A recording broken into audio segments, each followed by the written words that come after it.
यह है महिंद्रा की पहली इलेक्ट्रिक एसयूवी XUV 400 जो कि XUV 300 का इलेक्ट्रिक वर्जन है। वो क्या कुछ आपको ऑफर करता है, क्या कुछ इसमें मुझे अच्छा लगा, क्या पॉजिटिव्स हैं और क्या बड़े नेगेटिव्स हैं।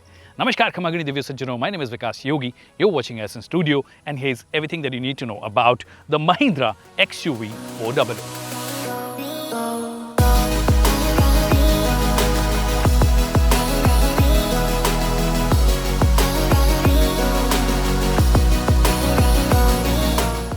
Alright, so the first things first, battery pack, क्योंकि वही सबसे इंपॉर्टेंट चीज होती है एक ईवी में।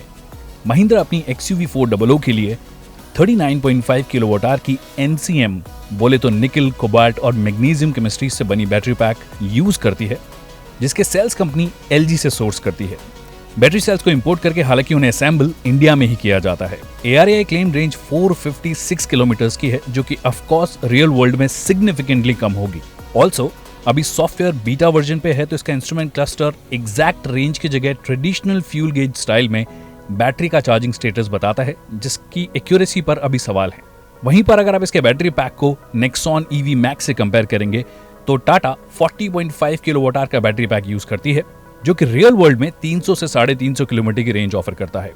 तो हम ऑलमोस्ट उतनी ही उम्मीद XUV 400 से भी करते हैं। हालांकि कंपनी का क्लेम है कि इनकी बैटरी की एनर्जी एफिशिएंसी राइवल से बेहतर है।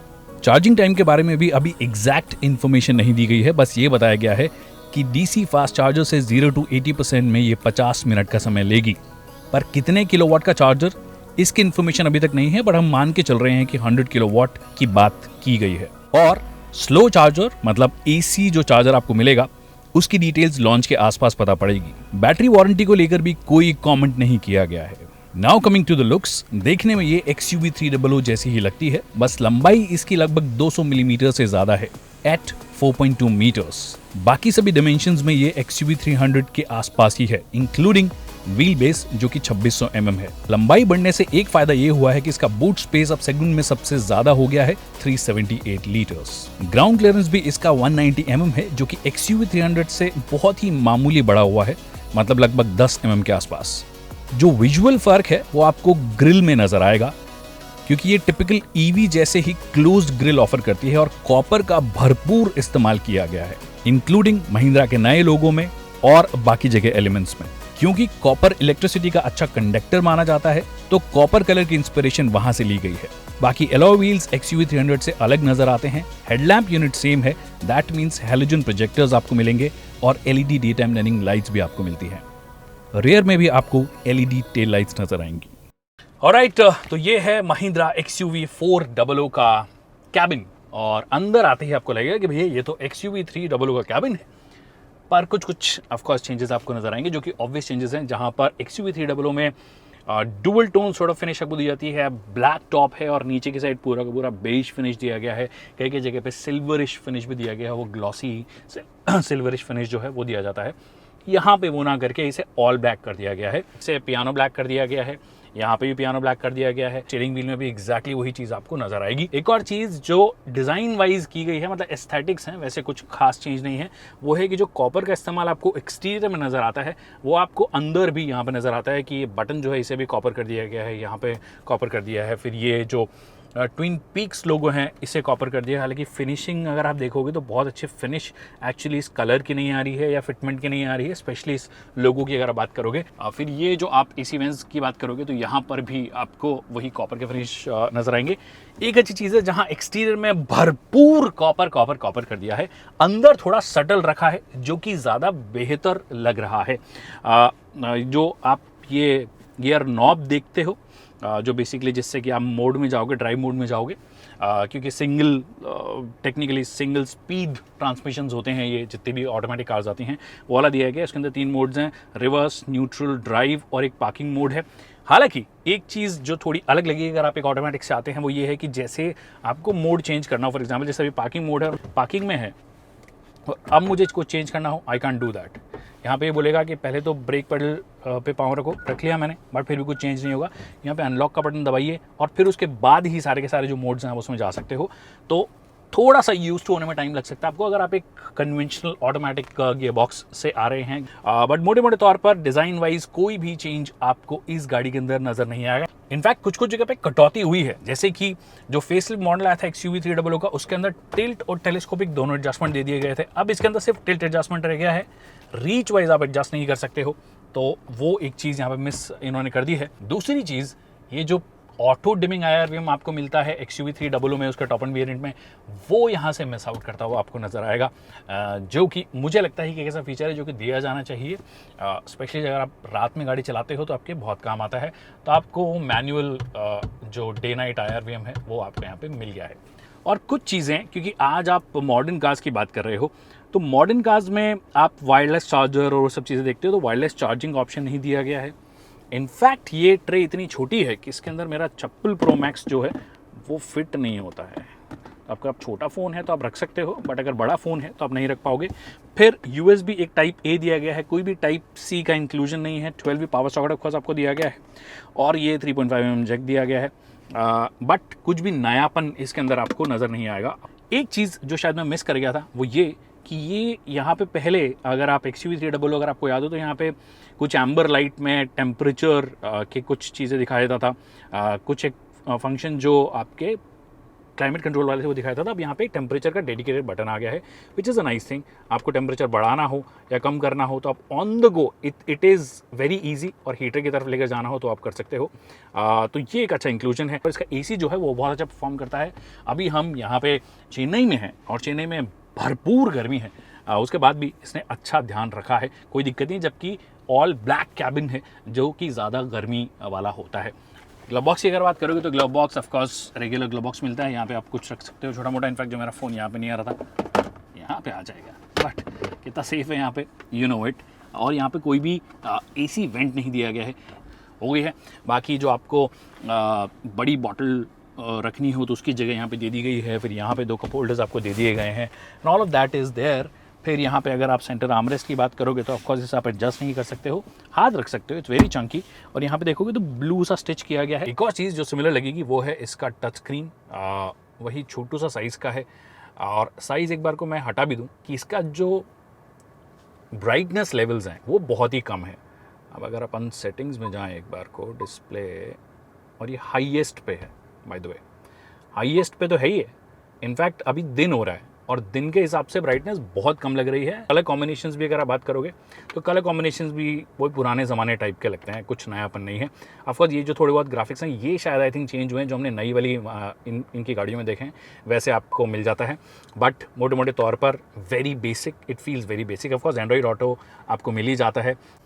पर एक चीज़ जो बहुत अच्छी है वो ये है कि जब आप गाड़ी मान लीजिए अभी सीधी आराम से खड़ी है यहाँ पे, आप जैसे मुड़ाओगे इसे तो ये चेक टायर डायरेक्शन आपको देती है। ये महिंद्रा की बहुत गाड़ियों में आती है, आई थिंक इसी के साथ भी इंट्रोड्यूस हुई थी कि चेक टायर डायरेक्शन। तो फिर इनके साथ पार्क कर रहे हो या रिवर्स ले रहे हो तो आपको वो एंगल जो है आपके स्टीयरिंग का वो भी पता पड़ जाता है, जो कि एक अच्छी बात है। बाकी अगर इंस्ट्रूमेंट क्लस्टर की ओवरऑल बात करोगे तो क्या कुछ चेंज किया गया है, एक्चुअली इंस्ट्रूमेंट क्लस्टर मोटे मोटे तौर पर बिल्कुल वैसा ही है, बस जो ग्राफिक्स हैं उनको थोड़ा बहुत अलग किया गया है। ये इसके ग्राफिक्स थोड़े ब्लूइश हो गए हैं, यहाँ पे हल्का सा ग्रीन दे दिया गया। इनफैक्ट ये मोड जो होते हैं इनकी सबसे चेंज भी करता है, और मोड चेंज करने के लिए आपको यहाँ पे एक बटन दिया गया है, उसे प्रेस करना पड़ेगा। इसे आप प्रेस करोगे और इसको प्रेस करने के बाद में आपको यहाँ पे ऐसे कुछ जो इंस्ट्रूमेंट क्लस्टर के ग्राफिक्स हैं वो चेंज होते हुए नज़र आएंगे। देख रहे हो, कलर कॉम्बिनेशन चेंज हो रहे हैं।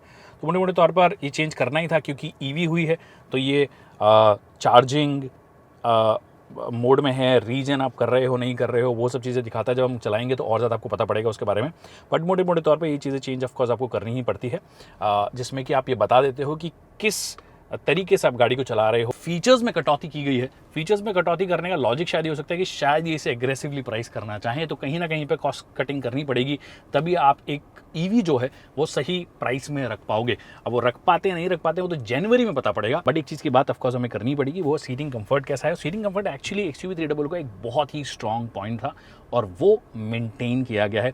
एग्जैक्टली सेम सीट हैं, सेम कुशनिंग है, उसमें कोई चेंज नहीं किया गया, सिर्फ कलर्स जो हैं उसमें चेंज किया गया है। ऑल ब्लैक अब इसे बना दिया गया है। तो पहले भी लेदरिट मिलती थी आपको, अभी भी लेदरिट मिलती है। और कुशनिंग देखोगे अगर आप तो एकदम ऑप्टिमम कुशनिंग जो है वो आपको मिलती है। It's not too soft, not too hard, it's very very comfortable, बहुत अच्छे से आपको होल्ड करके रखती है, तो कोई दिक्कत वाली बात नहीं है। बड़े हेडरेस्ट भी आपको मिलते ही हैं। इंडियंस की फेवरेट चीज़ सनरूफ जो है वो भी आपको दिया ही गया है, वो पहले भी आती थी और अभी भी आती है। इलेक्ट्रिकल एडजस्टेबल है, वन टच ऑपरेशंस के साथ में आती है। एक टच करोगे तो सनरूफ खुल जाएगा, वन टच करोगे तो बंद हो जाएगा। बट आई डोंट नो ये किस मौसम में यूज़ करना है। और मौसम छोड़िए, आप अपने बच्चों को बाहर निकालना है इससे पहले बंद कीजिए, क्योंकि आप बहुत ज़्यादा निकालते हो और शायद इसी वजह से आपके बच्चे आपको कन्विंस करते हैं कि गाड़ी लीजिए, तो वो इग्नोर कीजिए क्योंकि it's definitely not safe. But anyway, ये हो गई फ्रंट सीट्स का हाल। रियर सीट में चलते हैं, क्या कुछ वहाँ पे इंक्लूजन किया गया है या सेम ही रखा गया है। Alright, now I am the rear seat. और रियर सीट का जो एक्सपीरियंस है वो थोड़ा सा अलग आपको लग सकता है इन द सेंस, क्योंकि सीट जो है थोड़ी सी ऊपर उठी हुई है पीछे वाली। वो इसलिए क्योंकि ऑफकोर्स नीचे जो है फ्लोर पे आपको बैटरी पैक लगाना पड़ेगा, तो आपने सीट थोड़ी उठाई है फिर प्रोटेक्शन वगैरह देने के लिए भी। और ओवरऑल जो आप देखोगे तो जो सारा ताम झाम होता है वो इसके प्लेटफॉर्म पे ही होगा, तो वो होने की वजह से सीट थोड़ी सी ऊपर उठी हुई नज़र आती है, जिसकी वजह से आपको थोड़ा सा ऊपर ऐसा लगता है कि आप थोड़े ऊपर बैठे हो, which is necessarily not a bad thing. In fact कई लोगों को ये चीज़ पसंद आती है। बाकी ओवरऑल विजिबिलिटी वाइज सच कोई दिक्कत इस गाड़ी में पहले भी नहीं थी, वो अभी भी नहीं है। और क्योंकि 2600 mm का व्हील बेस आपको मिलता है गाड़ी का, उसमें कोई चेंज नहीं है XUV300 से अगर आप कंपेयर करोगे। दैट मीन्स दो बैक टू बैक अगर आप 6 फुट के बंदे भी बैठोगे तो आप बैठ सकते हो। हालांकि मेरी हाइट थोड़ी कम है, बट आगे का जो सीट है वो 5'10", 5'11" के हिसाब से एडजस्टेड है। और उसके बाद में देख सकते हो आप, मेरे पास भरपूर जगह है, तो वो वाली कोई दिक्कत यहाँ पे है नहीं। एक दिक्कत जो आपको लगेगी, जो स्पेशली अगर आप थोड़े फिजिक आपकी ज़्यादा है, वो ये कि ये गेट जो है वो बहुत ज़्यादा ओपन नहीं होता है, तो कई बार वो थोड़ी बहुत कुछ लोगों के लिए दिक्कत हो सकती है, बट ऐसा उतना कुछ बड़ा ये इशू है नहीं। और फिट एंड फिनिश लेवल्स अगर आप बात करोगे तो ओवरऑल ठीक है, बस प्लास्टिक जो है वो हार्ड प्लास्टिक्स हर जगह आपको नजर आता है, सॉफ्ट टच मटेरियल्स ना के बराबर इस्तेमाल हुआ है, जो कि अब हमने देखा है कि जेट एडिशन के साथ में टाटा नेक्सॉन में आ गया है। ऑफकोर्स आगे फ्रंट में हल्का सा वो लेदरेट फिनिश यहाँ पर भी दिया गया है, जो ड्राइवर साइड और को ड्राइवर साइड है, बट ओवरऑल अगर आप देखोगे तो हार्ड प्लास्टिक्स आपको ज़्यादा नज़र आते हैं, और वो प्रीमियमनेस वाली जो बात है वो आपको थोड़ी बहुत ऐसा मिसिंग लगेगी। But overall fit and finish levels अच्छे हैं। थर्ड साउंड आपने सुन ही लिया, वैसे ही कोई निशानी नहीं है कि गाड़ी कितनी सेफ है, बट इनकी गाड़ियाँ स्पेशली XUV300 की बात करोगे तो 5 स्टार रेटेड कार है, तो ऑलमोस्ट वैसा सा मटेरियल इसमें यूज़ हुआ है, प्लस कुछ एक चीज़ें चेंजेस की गई हैं जो ऑफकोर्स इसे EV के लायक बनाता है। बट 2-3 चीज़ें जो हैं वो थोड़ी सी वियर्ड है। एक तो अभी भी रेयर AC वेंट नहीं है, जो कि आप उम्मीद करते हो, क्योंकि आई एम नॉट श्योर कि ये कितना एग्रेसिवली प्राइस कर पाएंगे, बट कितना भी एग्रेसिवली प्राइस करो, पर रेयर AC वेंट एक नेसेसिटी के जैसे हो जाता है जब आप बहुत ज़्यादा गर्मी में होते हो। जैसे कि अभी AC आगे चल रहा है, बट मुझे उतना ज़्यादा अच्छा नहीं लग रहा है यहाँ पर बैठ के। और कोई भी आप अगर देखोगे तो यहाँ पर कुछ भी USB पोर्ट टाइप C छोड़िए टाइप A भी नहीं दिया गया है, ना 12V पावर सॉकेट दिया गया है, जो कि थोड़ा बहुत डिसअपॉइंटिंग आपको डेफिनेटली लग सकता है। तो ये कुछ चीज़ें हैं। और आप देखोगे, आप अगर उम्मीद कर रहे थे कि फ्लैट एकदम कम्प्लीटली फ्लैट फोल्ड फ्लैट आपको सरफेस मिलेगा या फ्लोर मिलेगा, वो नहीं है। जो कि यूजुअली हम EV से एसोसिएट करते हैं, वो यहाँ पे नहीं दिया गया है। बट सीट ओवरऑल ठीक ठाक कंफर्टेबल लग रही है। थाई सपोर्ट हल्का सा थोड़ा सा बेटर हो सकता था ऑफकोर्स, अगर आप लंबे हैं तो वो चीज़ है। और सीट जो है वो आप ऑफकोर्स एडजस्ट नहीं कर सकते, दिस इज़ द सीट, और आप ठीक ठाक कंफर्टेबली एक्चुअली बैठ सकते हो। इनफैक्ट 3 लोग भी जो हैं वो बैठ सकते हैं अगर मेरी जैसी फिजिक के होंगे, बट अगर 2 बिग साइज अडल्ट हैं तो बीच में एक बच्चे को बैठाया जा सकता है। बट अच्छी बात है, तीनों के तीनों जो पैसेंजर्स हैं उनके लिए हेडरेस्ट दिया गया, बिग साइज हेडरेस्ट है, which is a great thing, adjustable. और सेंटर आर्मरेस्ट जो है ऑफकोर्स आपको दिया ही गया है, जिसमें कप होल्डर्स दिए गए हैं, और ये लेदर फिनिश है। अगेन ओवरऑल जो सारी लेदर इस्तेमाल हुआ है वो अच्छी क्वालिटी का, अच्छी ग्रेड का लगता है, तो वो कोई दिक्कत है नहीं। तो मोटे मोटे तौर पर आप ये बोल सकते हो कि XUV300 की ही बहन है, और मोरलेस सब चीज़ें जो हैं जो आपको वहाँ मिलती है वो यहाँ पे मिल जाती है। एक आध इनफैक्ट फीचर्स कम ही हैं इसमें। तो भैया ड्राइव अब फाइनली शुरू करते हैं, क्योंकि इंटीरियर एक्सटीरियर के बारे में आप इतना सुन चुके हो कि अब आपका मन कर रहा है ये बता दो चलने में कैसी है, नेक्सॉन से बेटर है या नहीं है। वो एक्चुअली दोनों में से बेटर क्या है नहीं है, उसके लिए तो हमें बहुत लंबे टाइम के लिए चलानी पड़ेगी। बट अभी आज का ओवरऑल क्या एक्सपीरियंस रहता है उसके बारे में शुरुआत करते हैं। हम बैचेस में चला रहे हैं, अभी हम इन्होंने ये प्रूविंग ग्राउंड्स हैं महिंद्रा के, और इनका खुद का टेस्ट ट्रैक है, उसमें इसे ये हाईवे बोलते हैं। और हाईवे पे कैसी परफॉर्मेंस होती है उसके बारे में बात करने से पहले आपको बता दूं कि इसके साथ में आपको ये फ्रंट व्हील ड्राइव है। ऑफकोर्स मोटर जो है फ्रंट एक्सल में लगाई गई है, that means all wheel drive का ऑप्शन आपके पास में अवेलेबल नहीं है। अगर ऑल व्हील ड्राइव आपको इलेक्ट्रिक को करना पड़ता है तो रियर एक्सेल के अंदर भी आपको मोटर लगानी पड़ती है। तो यहाँ पे हम मैक्सिमम आई थिंक 100-120 के आसपास स्पीड कर सकते हैं। अभी स्पीड्स आपको साइड में दिखाई दे रही होगी, बट आई थिंक क्योंकि ये इनका खुद का ट्रैक है, so I think we can slightly gun it. तो 148 bhp की पावर और 310 न्यूटन मीटर्स का पीक टॉर्क ही आपको गाड़ी देती है। 310 का मतलब है क्लास लीडिंग हो गई, नेक्सॉन से ज़्यादा हो गई, और 0 to 100 करने में मात्र 8.3 सेकंड्स लेती है, विच इज़ प्रीटी फास्ट। 8.2 या 8.3 सेकंड्स के आसपास लेती है। अभी हम इसे चला रहे हैं फन मोड में, जो कि इसका बेस मोड है। यहाँ पे 3 मोड्स है बाय द वे। अगर आप इस मोड को दबाओगे तो अभी फास्ट हो गया, फिर एक ये फेयरलेस हो गया। मैं वापस से फन मोड में आ जाता हूँ क्योंकि दैट्स द बेस मोड, और इसमें ज़्यादातर लोग चलाएंगे, इसमें ज़्यादा आपकी वो निकलेगी, रेंज निकलेगी। तो इसके अंदर भी एक्चुअली जब आप चलाना शुरू करते हो फास्ट में, it feels like any other car, very regular to be honest. और कोई लैग ऐसा कुछ खास तो नज़र नहीं आ रहा है अभी। आप रेगुलर जो भी ऑटोमेटिक कार्स आप चलाते हो बिल्कुल वैसी वाली फीलिंग आ रही है। The only thing that you can hear is tyre का जो नॉइज़ है वो आप सुन सकते हो, और यहाँ पे थोड़े बहुत टर्न्स भी हैं, विच इज़ नाइस। हम वापस से एक बार ट्राई करते हैं, और ये फन मोड है। फन मोड में आप जैसे आओगे फेयरलेस के बाद में, तो आपको इंस्टेंटली फील हो जाएगा कि भैया यहाँ पर जो है वो आप ज़्यादा थोड़ा सा पुश करने की ज़्यादा ज़रूरत पड़ती है, तब आपको वो जो पावर है वो मिलती है, और बहुत ही रेगुलर कार की जैसी फीलिंग आएगी आपको। फन जो मोड है वो एक्चुअली इसका डिसेंट मोड है। आप बोल सकते हो कि आपको आराम से चलाना हो, आप कोई भी ऑटोमेटिक से इसमें आएंगे तो कोई दिक्कत आपकी होगी नहीं। But the moment you change it to fast, instant feel जो है ना, कि इंस्टेंटली आपको वो मोटर जो है वो थोड़ी और पावर रिलीज़ करती है। मतलब जिस हिसाब से उनको ट्यून किया हुआ है फास्ट मोड को, वो रिलीज़ करती है कि भैया हाँ अब आप थोड़ा सा एक्चुअली फ़न ले सकते हो। तो वो चीज़ ये कर रही है, और अच्छी बात है। हाँ ठीक है, handling I want say this is the best honestly. मतलब we have seen better cars of course, but overall it's a nice car to drive to be honest. ऐसा नहीं लगता कि हैंडलिंग बहुत ही ख़राब है, क्योंकि स्टीयरिंग मुझे थोड़ी सी ना लाइट लगी है, और ये जो मोड्स में चेंज कर रहा हूँ उसके साथ में ऐसा नहीं हो रहा है कि स्टीयरिंग को चेंज हो रही है। अभी मैं एक बार को रोकता हूँ और फेयरलेस मोड में 0 to 100 करते हैं। ये हमने गाड़ी को रोक दिया है, मोड मैंने चेंज कर दिया है, दिख गया आपको ग्राफिक्स में फेयरलेस मोड आ गया है। Now let's do it. Initial pick करने में ऐसा नहीं कि एकदम से आ गया, उसके हिसाब से कैलिब्रेट किया है कि वो इंटिमिडेटिंग नहीं लगता है, but once you are on the move you can gun it. 100 kmph कब हो जाते हैं, तो आई थिंक वो जो क्लेम है उसके आसपास होना चाहिए। And now you can see I have already touched 150, 155। Now that's the kind of fun जो आपको एक इलेक्ट्रिक व्हीकल देती है। बट अच्छी बात है, जैसे कि मैंने कहा, जब आप एकदम जीरो से शुरू होते हैं, क्योंकि स्टॉप एंड गो ट्रैफिक में कई बार हो सकता है आप गलती से फेयरलेस मोड में हो और आपने एकदम से टैप किया है, तो ऐसा नहीं होगा कि एकदम से धड़ ऐसा आएगा। बट जब आप ऑन द मूव हो और तब करते हो, तब ये एकदम फन हो जाता है। आपको मेरा कैमरा भी ऐसा दिखा रहा होगा। तो जैसे आप ऑन द मूव हो उस टाइम पर आपको ऐसा लगता है कि हाँ यहाँ पे वो चीज़ है। हैंडलिंग के पैचेस कुछ कुछ आ रहे हैं और टायर्स क्रीच कर रहे हैं। थोड़ी बहुत ऐसा लगा मेरे को कि अनसेटलिंग है। जैसे कि मैंने शायद पहले बताया था कि ESP इसमें मिलेगा, बट अभी इसमें बीटा वर्जन है। आई थिंक इसमें अभी एक्टिवेट हुआ है नहीं हुआ है, कुछ सॉफ्टवेयर रिलेटेड चीज़ें कर रही हैं, क्योंकि यहाँ पर थोड़ी बहुत ना वो ऑफ जाती हुई मुझे नज़र आ रही है। स्पेशली जब आप टर्न करते हो, से अबाउट 70-80 की स्पीड में भी करोगे तो आपको फील होगा। बट हाँ, फन है। और उसके जस्ट बाद में मैंने कर दिया फन मोड एक्टिवेट, और फन मोड आते ही ऐसा लगता है कि एकदम से ब्रेक लग गया है। तो वो एक चीज़ है। चार्जिंग की जो इन्फॉर्मेशन है वो काफ़ी वियर्ड सॉर्ट ऑफ लग रही है, आई बी वेरी ऑनेस्ट। वो इसलिए क्योंकि कोई एग्जैक्ट इन्फॉर्मेशन जो है उसे पढ़ पाना थोड़ा सा मुश्किल लग रहा है, क्योंकि आपने जो ट्रेडिशनल कार्स में देखा होगा बिल्कुल वैसी सी इसमें फीलिंग आती है।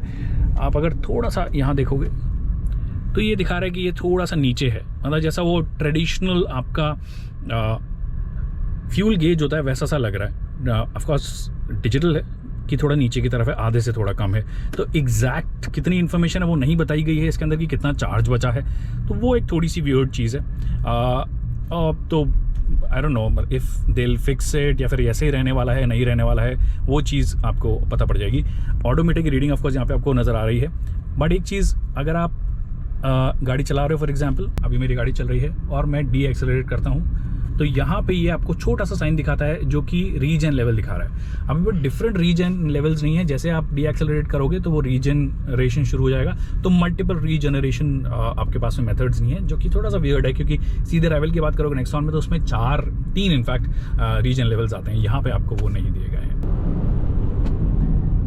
ब्रेक्स ओवरली प्रोग्रेसिव लग रहे हैं, वो रीजन ब्रेक्स में यूजुअली ऐसा होता है, ओवरली प्रोग्रेसिव लग रहे हैं एकदम। वो जो बाइट पॉइंट है वो थोड़ा सा लेट है according to me, specially fearless mode में तो थोड़ा चेंज होना चाहिए था। स्टीयरिंग हल्का सा ऑफकोर्स भारी होता है फियरलेस मोड में, ऐसा लगता है, जब क्योंकि अब आप हाई स्पीड्स कर रहे हो तो आपको फील होता ही है, but not much of a difference to be on. तो ये है मेरे फर्स्ट इंप्रेशन महिंद्रा XUV 400 के बारे में, और मुझे लगता है कि एक अच्छी ऑफरिंग के तौर पर साबित हो सकती है। कुछ कुछ कमियां हैं, कुछ कुछ ग्लिचेस हैं, जो कि ये बोल रहे हैं कि बीटा वर्जन है, जो कि आने वाले टाइम में थोड़ी बेहतर हो जाएगी। आई होप ये उनको फिक्स कर दें, बट इंटीरियर एक बड़ा कई लोगों के लिए एक डिसाइडिंग फैक्टर हो सकता है कि थोड़ा सा आउटडेटेड लगता है, न्यू एज नहीं लगता है। आई विश कि ये लोग थोड़ा इंटीरियर में काम करते, but anyway as an electric vehicle definitely एक स्ट्रॉन्ग प्रोडक्ट के तौर पर साबित हो सकती है, अगर ये अपनी जो कमियां हैं उनको दूर कर पाए। और हमें उम्मीद है कि महिंद्रा जब इसे लॉन्च करेगी, डिलीवर करेगी, तब तक वो सारी चीज़ें दूर कर देगी। प्राइसिंग एक ऐसी चीज़ है जिसके बारे में अभी हमें नहीं पता है, क्योंकि जो भी कमियां होती है वो सारी ढक जाती है अगर प्राइसिंग बहुत अच्छी हो। और जो रिकॉर्ड रिसेंट रहा है वो महिंद्रा का ये रहा है कि उन्होंने अच्छी प्राइसिंग की है, बट एक रिकॉर्ड ये भी रहा है कि बहुत ही कम लोगों को उस प्राइस पर मिल पाती है, और एक रिकॉर्ड ये भी रहा है कि डिलीवरीज जो हैं उसमें साल ही लग जा रहे हैं।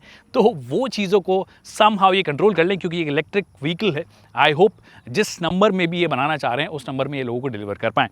आई होप आपको वीडियो पसंद आया होगा। वीडियो पसंद आया तो इसे लाइक करना और शेयर करना ना भूलिए। अगर कोई सवाल हैं जो कि अभी रह गए हैं तो कमेंट सेक्शन में पूछ सकते हैं, हम उसका जल्द से जल्द जवाब देंगे। Thank you so much people for watching this video.